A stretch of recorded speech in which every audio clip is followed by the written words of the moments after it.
Karanasan natin na magkaroon ng kakayahan gamit ang sarili o ang gawa ng tumutulong sa atin. Ang kakayahang ito ay may hangganan. Kaya't ang ating Diyos na pinakamakapangyarihan ay nagbigay sa atin ng grasya na higit sa ating pangangailangan upang magawa natin ang mabuti na ipinagagawa niya. Ang ibinigay niya ay ang kanyang sariling anak. Sinabi ng Panginoong Hesus, "Lumapit kayo sa akin, kayong lahat na nahihirapan at lubhang nabibigatan sa inyong pasanin, at kayo'y bibigyan ko ng kapahingahan." At sinabi niya sa mga lumapit sa kanya, "Manatili kayo sa akin at mananatili din ako sa inyo. Hindi magbubunga ang sangang hindi nananatili sa puno. Gayon din naman hindi kayo magbubunga kung hindi kayo mananatili sa akin. Ako ang puno ng ubas at kayo ang mga sanga. Ang nananatili sa akin at ako sa kanya, ang siyang nagbubunga ng sagana, sapagkat wala kayong magagawa kung kayo'y hiwalay sa akin." Hindi lamang kakayahang material, kundi kakayahang espiritual ang ibinigay sa atin ng Diyos. Ipinagkaloob sa atin ng Diyos ang buhay na walang hanggan, at ito'y makakamta natin sa pamamagitan ng kanyang anak. Kung ang anak ng Diyos ay nasa isang tao, mayroon siyang buhay na walang hanggan. Ngunit kung wala sa kanya ang anak ng Diyos, ay wala siyang buhay na walang hanggan. Isinusulat ko ito sa inyo upang malaman ninyo na kayong sumasampalataya sa anak ng Diyos ay may buhay na walang hanggan.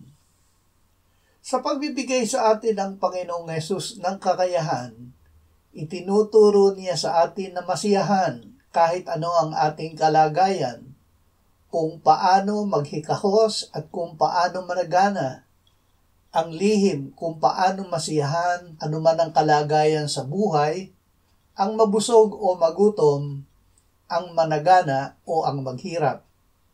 Ang lahat ng bagay ay magagawa natin dahil si Jesus mismo ang nagbibigay sa atin ng kanyang lakas. Upang maranasan ito, sundin natin si Jesus. Sinabi niya, "Ang tumatanggap sa mga utos ko at tumutupad sa mga ito, ang siyang umiibig sa akin. Ang umiibig sa akin ay iibigin ng aking Ama. Iibigin ko rin siya at ako'y lubusang magpapakilala sa kanya. Ang umiibig sa akin ay tumutupad ng aking salita. Iibigin siya ng aking Ama at kami pupunta at mananahan sa kanya. Kung tinutupad ninyo ang aking mga utos, mananatili kayo sa aking pag-ibig, kung paanong tinupad ko ang mga utos ng aking Ama at ako'y nananatili sa kanyang pag-ibig." Kamatayan ang hangganan ng kakayahan nating lahat. Ang Panginoong Hesus ay namatay para sa atin. Ngunit dahil lubos na sinunod niya ang utos ng Ama, siya ay binuhay na muli. At tayo ay kasama niya nang siya ay binuhay na muli, iniakyat at iniluklok ng Ama sa kanyang kanan sa langit. Dahil siya na nasa langit ay nananahan sa atin sa pamamagitan ng Espiritu Santo, siya ang gumagawa gamit tayo na magawa ang kanyang mga gawa.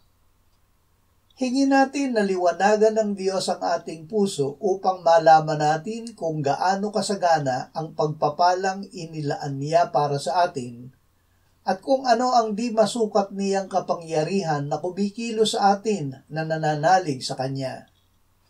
Ang dakilang kapangyarihan ding iyon ang muling bumuhay kay Kristo at nag-upo sa Kanya sa kanan ng Diyos sa kalangitan. Mula roon ay namumuno si Kristo sa lahat ng paghahari, kapamahalaan, kapangyarihan at pamunuan sa kalangitan. Higit na dakila ang Kanyang pangalan sa lahat, hindi lamang sa panahong ito, kundi maging sa darating. Ipinailalim ng Diyos sa paa ni Kristo ang lahat ng bagay at ginawa siyang ulo ng lahat ng bagay para sa atin na Kanyang iglesia ang katawan ni Kristo na siyang kapuspusan niya na pumupuno sa lahat ng bagay.